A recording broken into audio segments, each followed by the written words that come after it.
This is CBC Winnipeg News.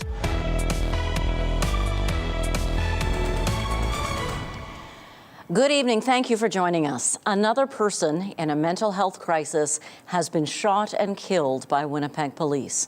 Officers were acting on an order under the Mental Health Act to take the 59-year-old man to hospital when the situation escalated. CBC's Rosanna Hempel reports. It's here in this house on Magnus Avenue where a 59-year-old man was shot and killed by Winnipeg police Tuesday. Police say they got an order under the Manitoba Mental Health Act to bring him to the hospital, but he resisted. It is tragic. It's whenever a police interaction results in a death. Police say they got the order last Thursday. They say it was a Form 2 order authorized by a judge, which mandated them to bring the man to hospital for an involuntary doctor's examination. It's usually obtained by a family member or a person who is concerned about the person's mental well-being. Sarah Coates lives a few houses away. She says she saw officers here last week. I remember them telling him that all we want to do is just talk to you. We just need to talk to you and then we can go. He refused. He kept refusing and he wouldn't let them in. Fast forward to Tuesday morning around 7:30. Manitoba's police watchdog says Winnipeg police met a man armed with a weapon who then retreated into the home. Police say he was agitated and had a crowbar, then used a fire extinguisher against them. We never heard any loud noises except for them when they started kicking the door, trying to get the back door open. Constable Claude Chancey says they broke into the house and tried talking to the man, who'd barricaded himself in a second-floor bedroom. After some time, the male exited the bedroom and confronted officers while armed with a large edged weapon. During this encounter, officers discharged their firearms, striking the male. The police watchdog says the man died at Health Sciences Centre. In 2023, Winnipeg police say they got about 1,600 forms under the Mental Health Act. No police officer or their families want to be involved in a lethal force encounter. Acting Winnipeg Police Chief Art Stannard says Tuesday's case wasn't safe enough for a mental health professional to attend. Absolutely not. The safety conditions and the information we had, it was definitely a police response. Meanwhile, Coates says the incident has left her quiet community shocked. He was always very nice. He always smiled at the neighbors and everything. The police watchdog says they can't provide more details while their investigation is ongoing. Rosanna Hempel, CBC News, Winnipeg. It's an unusual survey. It doesn't ask for your views on political parties or public issues. It wants to know how you perceive the legal case of an accused serial killer. Jeremy Skibicki has pleaded not guilty to 4 counts of first-degree murder and will be tried by a judge and jury. As CBC's Josh Crabb reports, a poll has many people upset. A trial for accused serial killer Jeremy Skibicki is scheduled to begin in April here at the Manitoba Law Courts. This week, an online survey on Skibicki is being condemned by a daughter of one of his alleged victims, First Nations leaders, and criminal justice and indigenous studies student Nicole Murdoch. Murdoch says she was having coffee Wednesday morning when she got a text message asking her to fill out a survey about issues in Manitoba. Murdoch opened the survey and started filling it out, but didn't finish it. I couldn't understand what the relevance was, and it just immediately set off alarm bells, not knowing who this was for and what the intention was. Murdoch later learned through a CBC Manitoba report the survey conducted by Main Street Research was paid for by Legal Aid Manitoba, who Skibicki's lawyer works for. CBC got a link and reviewed the survey's 24 questions. It asks respondents if they recognize Skibicki and if they've formed an opinion on whether he's guilty. It also asks about potential defenses, including not criminally responsible by way of mental disorder, problematic DNA evidence, and self-defense. It was distressing and disheartening. Cambria Harris is the daughter of Morgan Harris, one of the 4 victims. She says the survey's inappropriate. It's impacting me greatly. If anything, it's given me more of a reason to push forward and continue fighting for my mother and to get her voice heard. Because I don't know what the ulterior motive is behind this survey, right? Skibicki's lawyer, Leonard Taylor, declined comment. Legal Aid, which receives most of its funding from the province, wouldn't say why the survey was done or how much it cost. Murdoch supports a lawyer's efforts to defend their client, but feels the cost of the survey should be made public. Funding in dollars has been a central argument and case made against not searching the landfill and bringing these women home to their families. I think the question of dollars and funding for that reason is then important. Legal Aid Manitoba's executive director, Peter Kingsley, says it has an obligation to provide the same level of defense that would be available to a person who has the means to pay for their own lawyer. Kingsley says Legal Aid has policies and procedures in place to make sure spending on surveys, experts, and private investigators, for example, is justified. He says sometimes unpopular decisions have to be made based on the unique facts of each case. Josh Crabb, CBC News, Winnipeg. Every Valentine's Day, people across Canada take to the streets to remember missing and murdered Indigenous women, girls, and Two-Spirit people. Indigenous women and girls are 4 times more likely than other groups to be victims of violence. CBC's Emily Brass is at the Women's Memorial March in Manitoba. She joins us now live from downtown. What's happening right now, Emily? Well, Janet, I'm at the corner of Memorial and York, and you may be able to see off in the distance. They just left a few minutes ago. I'd say there are probably close to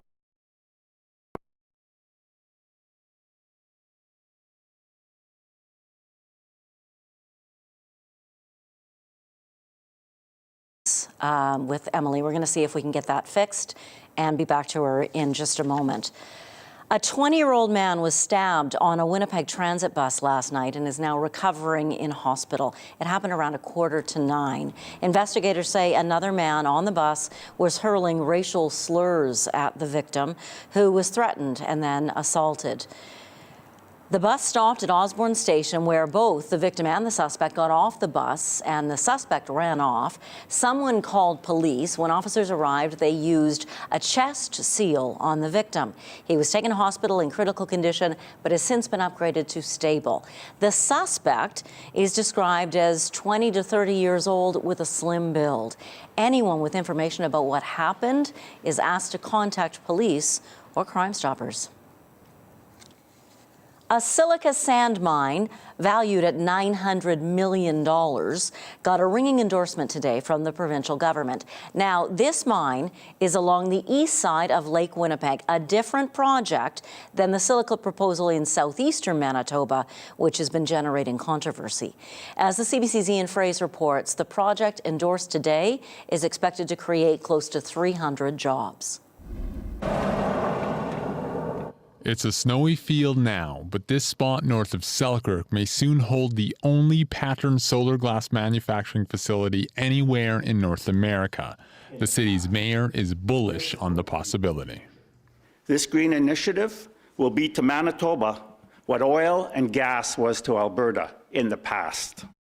Canadian Premium Sand will build a solar glass plant that uses silica sand, extracted from a mine near Hollow Water First Nation.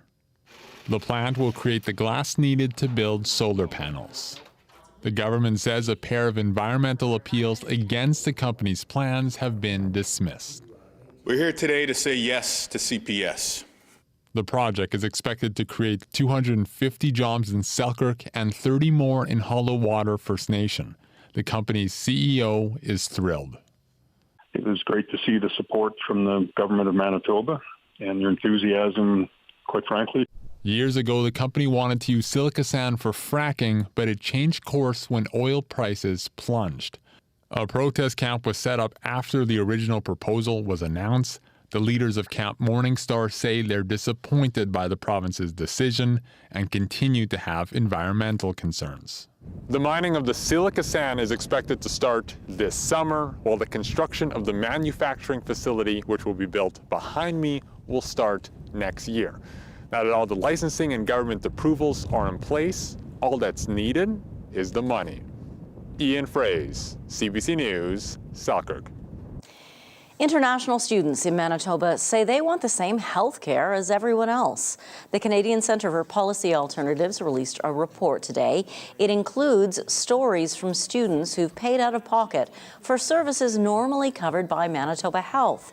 The report calls on the provincial government to reinstate public health coverage for international students. Shalaki Boatswain says she knows people who have paid thousands of dollars. A former colleague of mine, her son became very ill, critically ill in the pandemic. He collapsed and I think he was in a health science center for like a month, and the bill was $97,000. The provincial government rescinded health coverage for international students back in 2018. Now, international students must pay for private insurance as part of their tuition. The Northern Manitoba Trappers Festival kicked off in the Pas today. The event runs until Saturday, and it features a wide variety of activities that are both culturally relevant and a lot of fun. CBC Indigenous video producer Kevin Nipatebo is there, and he brings us this video from opening day.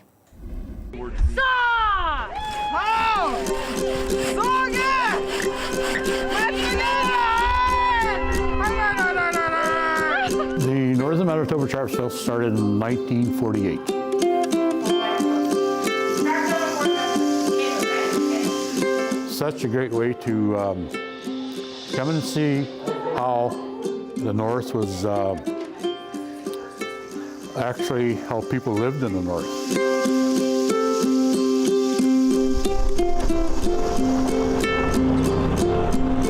We're trying to preserve that history by putting on the Northern Manitoba Trappers Festival. Just a great time of celebration and coming together.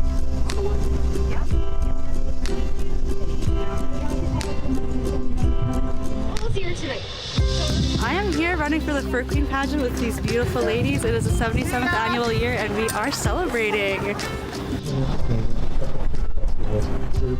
I want people to come down here and experience this like on their own. This is a once in a lifetime thing. You can't go anywhere else and get something like this. It's important to me because I think it really fosters rich community with a lot of tradition, and it's a lot of fun for us to keep together. It keeps us together. People are just happy for this week. And, it's too bad it couldn't happen 52 weeks a year, but you know what? If it does it for 1 week, everyone knows that we're all friends. Welcome to the Trappers Festival!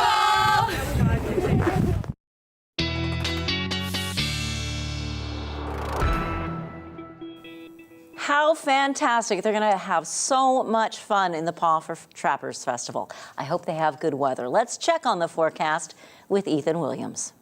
Well, thanks, Janet. And we have really not seen all that much in the way of snow from that system that moved through last night. Winnipeg and Brandon, 0.5 to 1 centimeter really at most. Kind of highest amounts were in the inner lake, southern portions of the inner lake getting a couple of centimeters. But for most of us, we were just looking at some freezing drizzle here and there, and really not all that much in terms of snow. It is now almost completely moved out of the province, that little system that moved through. We're still left with cloud cover in many portions of the province, starting to see that clear away now as we head into southwestern portions of Manitoba. We do, however, have an extreme cold warning. That's where our attention now turns to for the Lac Brochet area, as well as to Dooley Lake. We could see temperatures in this part of the province dropping down into the minus 30s overnight. Tonight's wind chill values down around minus 45. And our current temperatures, even at this time, or at a little bit earlier this afternoon at least, showing that we were into near minus 30 along the Hudson Bay coast,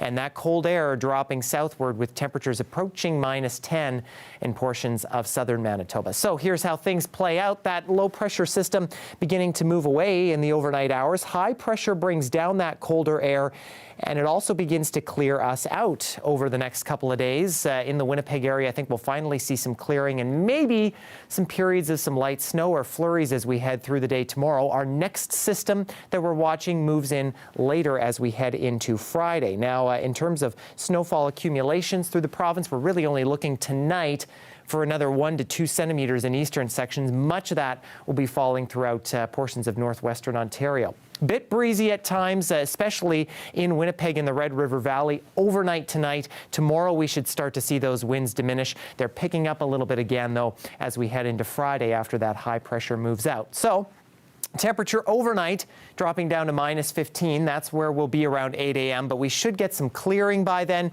Winds should be dying down as well. Chance of some flurries as we head into the noon hour. Temperature getting to about -12. That's about the best we'll do tomorrow. And then temperatures dropping back down to -13 for 4 o'clock. So over the next few days, temperatures remaining on the cool side, especially as we head into Friday. Some breezy winds likely making that feel closer to -13 before we see an improvement in temperatures for the weekend.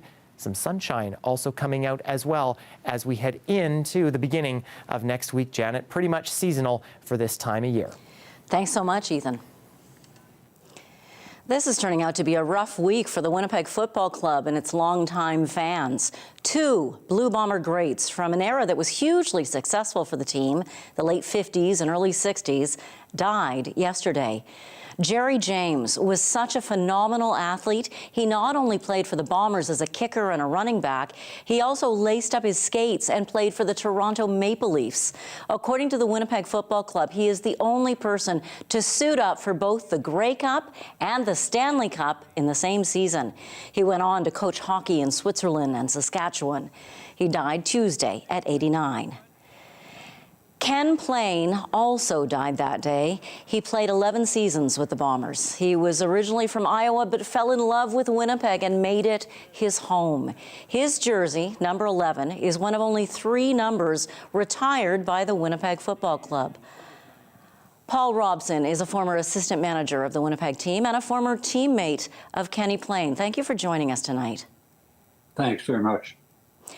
When I spoke with you earlier today, I offered you condolences on the loss of your friend, and you said he was much more than that. What do you mean by that? Well, I mean, everybody knows he was a Hall of Fame quarterback, but he was a Hall of Fame person. He and Jan, when Margaret and I first came up to Winnipeg out of university to play here, just made us so welcome. And just as a person, he was outstanding. Totally unpretentious, nothing fancy, and so I think the first thoughts I have of him are as a family man, as a person, as a guy you just wanted to be around because he was such a tremendous guy. On the field, you know, everybody knows he was a tremendous athlete and a real leader. You won the Rose Bowl with Iowa when Iowa was a powerhouse in U.S. college football and was named the outstanding player of the Rose Bowl, and then came up here to play and stayed. And Ken quarterbacked in an era when the plays weren't sent in from the sidelines. He called the game himself. He knew what was working, what wouldn't work, and he was just a winner. All around. They ask about quarterback tendencies. Ken's tendencies were to win. He just won football games. He got us to the Grey Cup in 1965 by throwing a 20-yard pass that went 109 yards for a touchdown to Kenny Nielsen.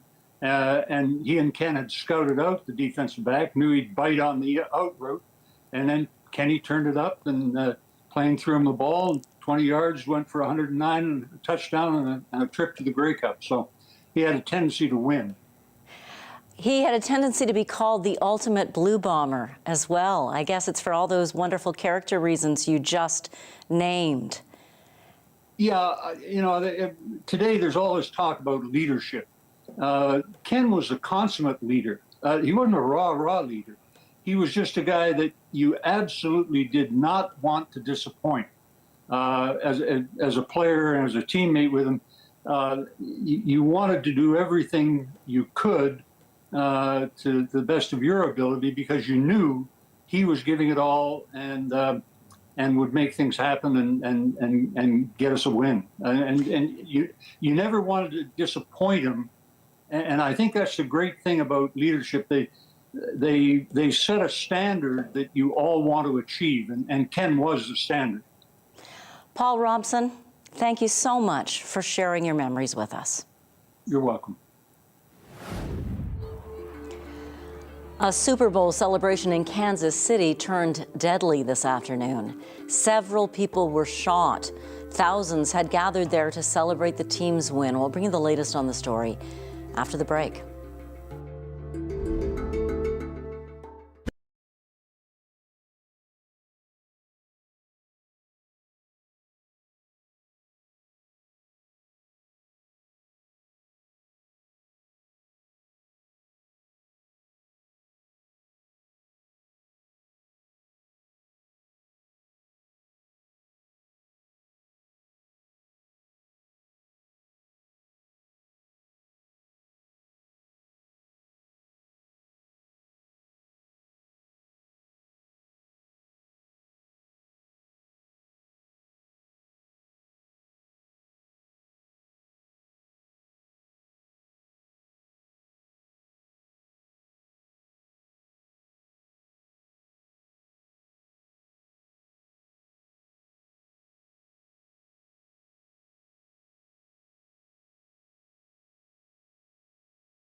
The Women's Memorial March of Manitoba is underway right now in the streets of downtown Winnipeg. CBC's Emily Brass is there. We've reconnected with her. What's happening, Emily?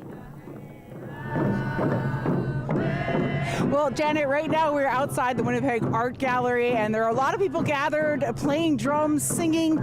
They just marched down Memorial to Broadway and back, and there's also a sacred fire burning, and people have prayer ties that they're putting into the fire as they think of loved ones that they have lost. And I spoke with one of the organizers earlier, Elia McIver, and as volunteers were getting ready to go on the march, and I asked her about the significance of the sacred fire and why they decided to dedicate it to the victims of the horrible tragedy in Carman. It's important to really remember the love from community, right? Because community is the one that's responsible now moving forward, and really showing the family of the loved ones, that there is love across our province. It's important for us as a community to step up and step forward and amplify what community love looks like, especially in such hard times that we're in here in the province of Manitoba, with the deaths of particularly young children and women in general. And when something awful like that happens, what kind of impact does that have on people in the Indigenous community? It has a huge impact, right? So it really takes people back to their own, traumas, the traumas that they may have endured in their lives, and really sets our community back. But we're here in response to really bring the community up front from that and not let them step back into their traumas, and really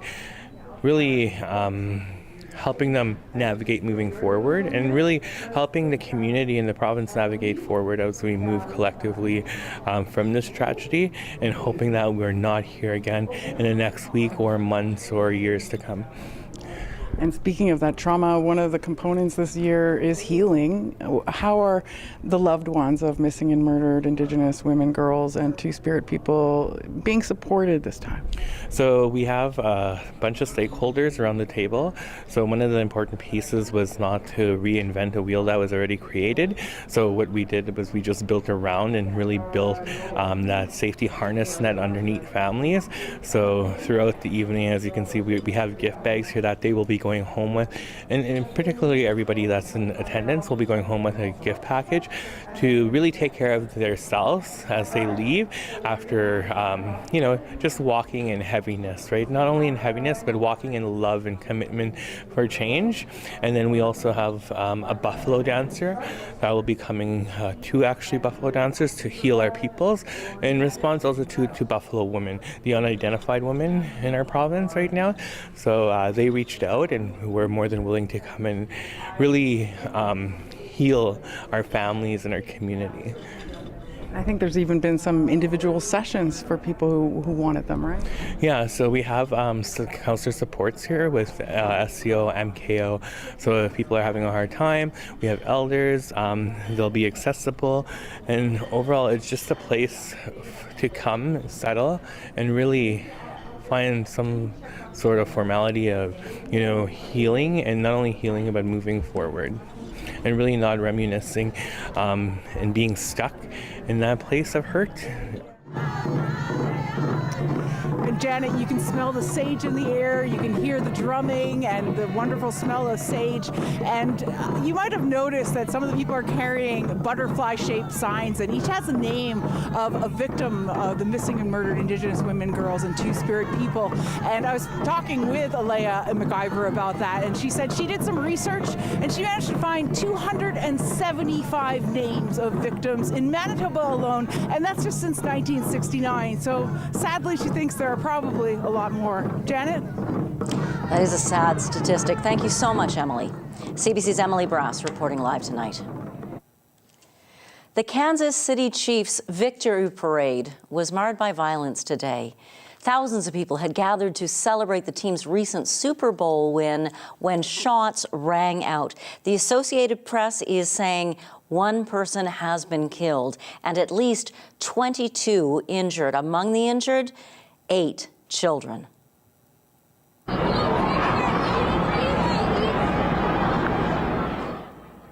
Police rushed to the scene near Union Station with guns drawn. They helped some of the victims who were taken away in ambulances. Police in Kansas City say they have detained 2 armed suspects. 800 law enforcement officers were on hand for the event today. The federal government seems to have backtracked on its plans for road infrastructure. 2 days ago, Environment Minister Stephen Guilbeault and his government had decided to stop investing in new road infrastructure. But today, a response to blowback from the premiers said he should have been more specific. David Thurton explains. The home of a new proposed Ontario highway, but it's unclear if the federal government will help fund such projects. Guilbeault spoke at this event Monday where, according to a newspaper, he said, "Our government has made the decision to stop investing in new road infrastructure. there will be no more envelopes from the federal government to enlarge the road network. The blowback was quick and intense. Anyone who thinks that you can stop building roads has obviously not traveled outside of Montreal very much. The Conservatives piled on, calling it an extreme policy by an extreme environmental minister. We need to invest. We need to build the things that Canadians need to live in the type of country we live in. I think of my own riding, which is 100 kilometers from Vancouver. You need to drive the car. The minister faced some pointed questions today. That's not what I said. Yes, it is. Wait, I can read it back to you. What I have said is that the solutions to our transport challenge pass by many different things, including massive investment in public transit. Guilbeault said on Monday he was referring to the third link, a proposed multi-billion-dollar tunnel connecting communities to Quebec City. He says Ottawa will not invest in that. You don't need Highway 4 and 3 in Quebec. You don't need the Troisième Lien. These kinds of projects aren't conducive to actually shifting the travel patterns that we need to see to reducing carbon emissions. Although the minister attempted some damage control, his comments might intensify opposition to the federal government's other environmental policies. David Thurton, CBC News, Ottawa.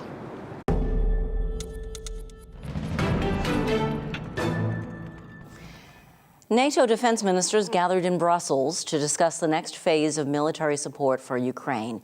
During the summit, Canada announced $60 million in aid for Ukraine. It comes after Donald Trump suggested member countries who don't pay enough for defense should not get NATO protection. CBC's Briar Stewart has more from London. This is the Cesar Kunikov, a Russian landing ship capable of carrying hundreds of troops and armored vehicles. A ship Ukraine says it destroyed overnight in a drone attack.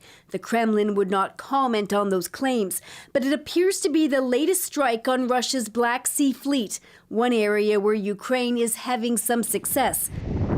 As NATO ministers meet to talk about how to better support its military and the alliance. This year, I expect 18 allies to spend 2% of their GDP on defense. That is another record number. The renewed talk of spending was in part a response to this. On the weekend, Donald Trump suggested that NATO members who don't spend enough of their GDP on defense should fend for themselves, adding he would even encourage Russia to attack them. You don't pay your bills, you get no protection. It's very simple. Canada is near the bottom of the list when it comes to meeting NATO's spending targets. It invested less than 1.4% of its GDP in defense last year.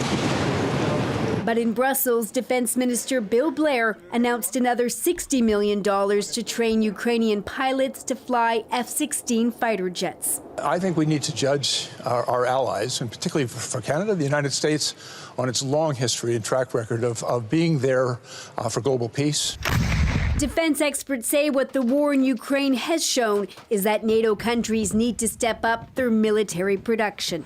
To fill in the holes in the road, the many weaknesses of readiness, such as stockpiles and ammunition and spare parts that the Ukraine war has shown up.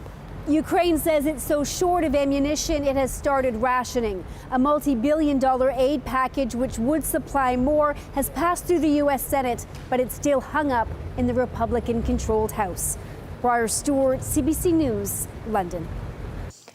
A convoy of farmers is making its way slowly toward the capital of India.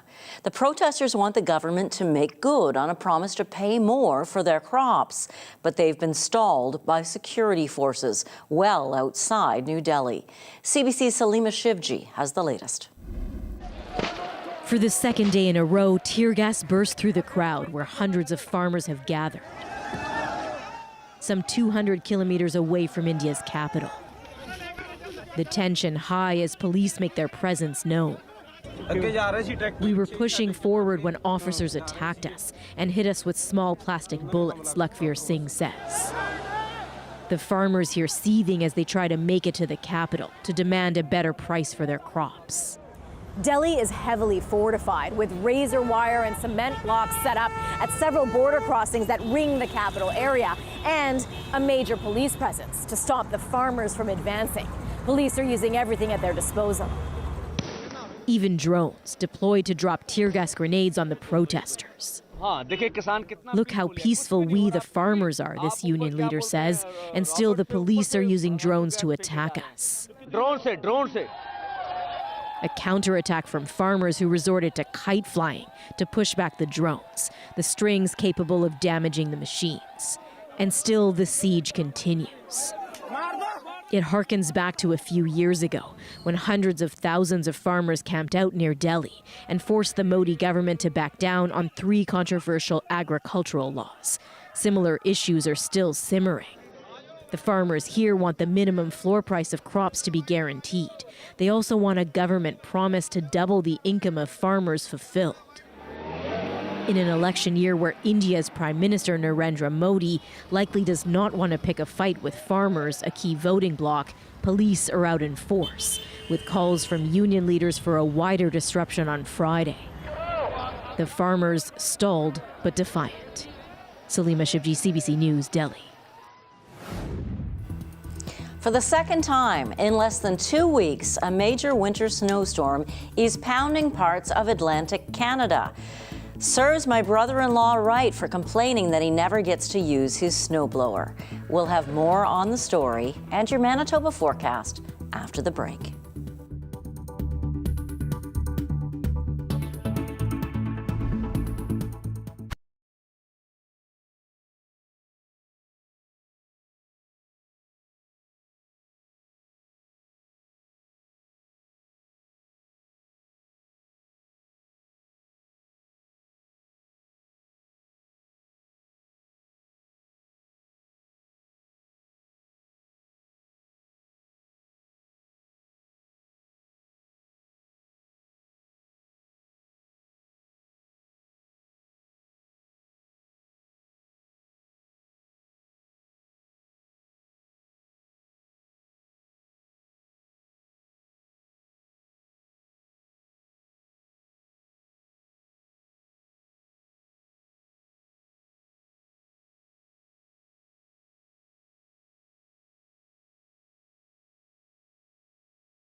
Another major winter snowstorm is pounding parts of Atlantic Canada, the second time in less than 2 weeks.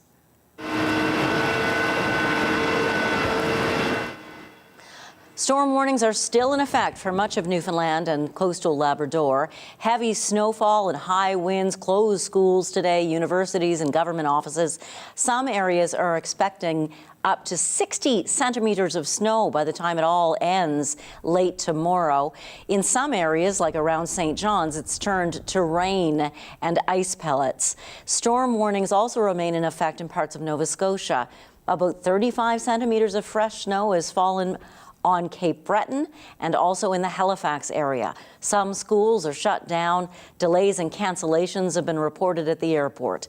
Today's storm comes less than 2 weeks after a previous nor'easter dumped up to 150 centimeters on parts of Cape Breton, prompting a local state of emergency.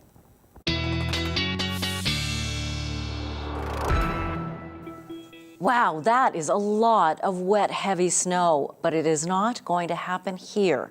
Ethan Williams joins us with a look at our forecast. Well, Janet, as I was mentioning during the last weather update, we are seeing some colder air moving in over these next couple of days. You can see it here kind of reflected in those bluer and white colors, but that pretty quickly moves out here as we head into the weekend. We're seeing temperatures return to more seasonal values. This out to our west in Saskatchewan and Alberta is above seasonal conditions, maybe even getting above the freezing mark in some places. I don't think that'll quite get as far east as us. That warm air kind of drops into the States, but nonetheless, the cold spell not lasting too long here. But for tonight in northwestern Ontario, we're seeing temperatures drop down in between -10 and -15. Still mostly cloudy. Places like Dryden and Red Lake, we could see a little bit of light snow here and there through the evening. For southeastern Manitoba, including Winnipeg and the Red River Valley, those temperatures dropping even further in between -15 and closer to -20 if you're in the Inner Lake. There is the possibility of some flurries maybe early this evening, but I think we will get some clearing in this part of the province. Heading overnight. Clear skies definitely more of a possibility as we head into southwestern Manitoba, where those temperatures are pretty close to -20, even in places like Brandon and Swan River, and with a little bit of wind, we'll likely be seeing those wind chills close to -30 at times. But the real cold is in far northern Manitoba, and you can see temperatures alone right around -30, with the possibility of some flurries here and there. Those wind chills, especially in the extreme cold warnings just to the west of Churchill, up around Lac Brochet and to Dooley Lake, likely going to feel into the -40s overnight tonight. And then as we get into tomorrow, we're looking for temperatures improving somewhat, but still in between -25 and -30 in portions of the far north, and around -20 as we get into places like the Pas and Flin Flon. Southwestern Manitoba, we're likely looking at a day slightly below average temperature-wise tomorrow, -10 to -15, but a mix of sun and cloud generally in this part of the province. For Winnipeg and for southeastern Manitoba, there does remain the possibility of some flurries, especially early in the afternoon tomorrow. Temperature-wise, same thing here. We're looking for -10 to -15, and if you're up around the Inner Lake, still a bit closer to -20. Northwestern Ontario, we're still seeing that warmer air hanging on, so closer to -10 for many places here. And as we get a little further north in the Red Lake area, a bit closer to -15 at times. I'll have a full look at your Winnipeg 7-day forecast, Janet, coming up. Looking forward to it. Thank you, Ethan. Coming up, two Valentines stir up a secret recipe for making their love last. The tasty story after the break.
Well, it is Valentine's Day. Happy Valentine's Day. And on this day, 25 years ago, Cree country singer Chester Knight proposed to his love, Brenda.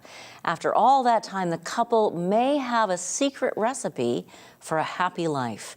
Janelle Henry from the CBC Indigenous Unit serves up their story. Put the neck bones in here, and I'm going to be making it just like how my mom taught us how to make it. Aww. This is a house full of love, music, yes, I know there are things. And good food.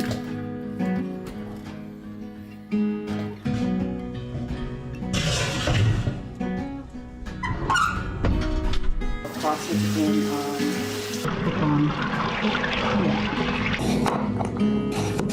Would cook for the feast. And these two love necking. No, yeah. Just kidding. They love neck bones. Roasted to be specific.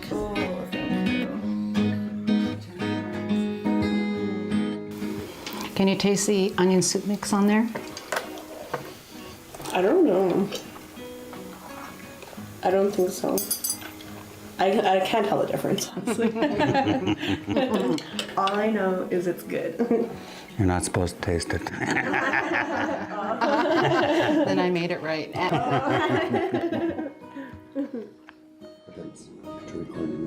At the dinner table, they share stories about their food and their family. Yeah, so I'm really blessed that I have such a wonderful wife, such a wonderful cook. So like, when you guys, how long have you been together? Never mind. I wonder if you really Singing hits like Love Me Strong has taken Chester Knight across the continent. His wife Brenda is sometimes right there with him, but they met closer to home some time ago. So we worked together for a long time. How many years did we work together before? You put your medicine on me. Yeah. It was like 7 years. 7 years. And I love how I love that Indian girl. They've been loving each other strong ever since. It actually did happen. I went to Sundance and I've seen her. I couldn't see her anywhere. And all of a sudden I seen this beautiful woman. It just took my breath away because she had that, what do you call that thing you're wearing? Crown. And her face was so beautiful. But as I got closer, I realized I was looking at Brenda. Oh, it's just Brenda. No, I thought Brenda is so beautiful. But I never seen her like that before, all, you know, with her regalia on and everything like that. Just say it. So does he have any nice qualities? Yeah, he does. He does. He is really thoughtful. Like, you know, like if he'll go to the store, he'll come back and bring me my favorite things, you know? So, yeah. And when he's on stage, he'll say, buy CDs, I gotta buy my wife cheese and chips. No, cheese and Pepsi. I say that on stage. Brenda and Chester are partners not only in life, but also in business. And it's a community favorite. What's your memories with neck bones? Oh, those are the best. I love neck bones. Do you like neck bones? Oh, yeah, I like them boiled, roasted, barbecued. Barbecue? Yeah. I've never had barbecue. No? Oh, yeah. That's good. Brenda is the chef. And this is where they prep for the Chester Knights Bannock Bistro. Growing up, my dad used to make this soup too. But there's no hunters in my family, so just like Brenda's, it was made with pork. At that age, I wasn't a fan.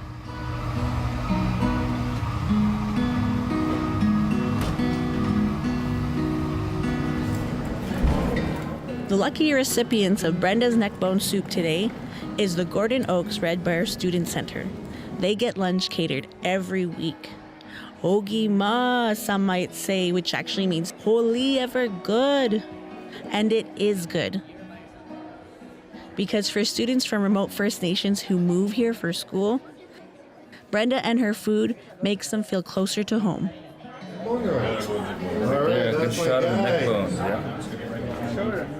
Today we got the special honor of getting neck bone soup, a delicacy. For real, right? Yeah. Well, what's your memories of neck bones? Neck bones, I grew up eating neck bones. It just reminds me of being home with the family, sitting on the floor with my cousins, eating neck bones, fighting for the biggest pieces. Oh, right there, brother. Right there already? Uh-huh, saw it, yeah. It's waiting for you. Knew you were coming. Those bones better be squeaky clean, bro. To always see Brenda coming in, and she's always like a smiling face too. Like to even have that sense of love and just knowing that they put that into the circumbantic all the time.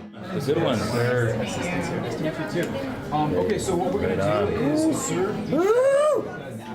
And she's absolutely right. The secret ingredient is love. Alrighty, anyone want beef vegetable here? Beef vegetable? No, we're going for neck bone. Everyone's going for neck bone. Okay, I'm going in with my hands. That's just what you gotta do.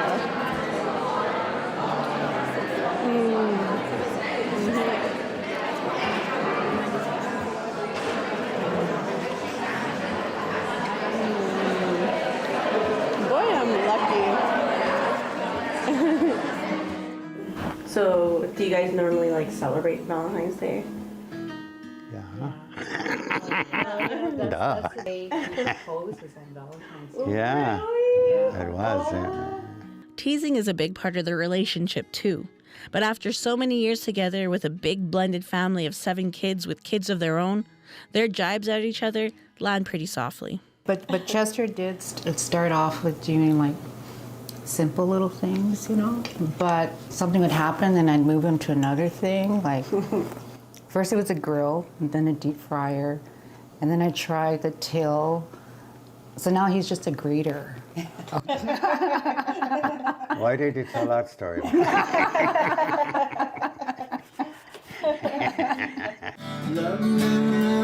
Whether the gig is picking up a guitar or picking up a ladle,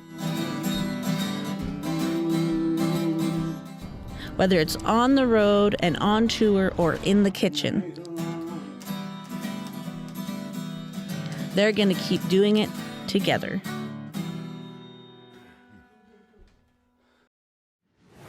What a beautiful story. Thank you so much, Janelle Henry. Your 7-day forecast and daily lift are still to come, although I feel pretty lifted by that story. We'll be right back.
Well, our normal for this time of year in Winnipeg around -8. These next couple of days, we're going to be slightly below that, but heading into the weekend, well, Saturday for sure, we're pretty much bang on seasonal with a little bit of some wind picking up from the northwest. That'll be a little bit brisk at times, but then a vast improvement for Sunday before dropping back down to more seasonal conditions for the beginning of next week. Some temperatures into the minus double digits, but by and large, Janet, we are looking for that sunshine to stick around. Sunshine is a good thing. Thanks, Ethan. Now, you know, there are those among us who are a little bit, say, critical of Valentine's Day, thinking it's all a bunch of malarkey, a big marketing money grab.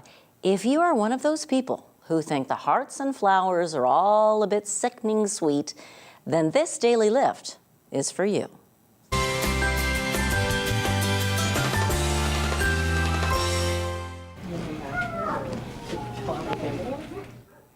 A pet adoption center in New Jersey runs a promotion called Neuter Your Ex. For a $50 donation, the center will name a feral cat after your former flame and then spay or neuter it. The program reduces the feral cat population while giving donors a sense of satisfaction. Not only are there now many four-legged Jeffs, Mikes, and Tylers roaming New Jersey, there's even one cat named Gaslight Guy. And that is your show tonight. Thanks for being with us. Happy Valentine's Day anyway, and we'll see you at 11.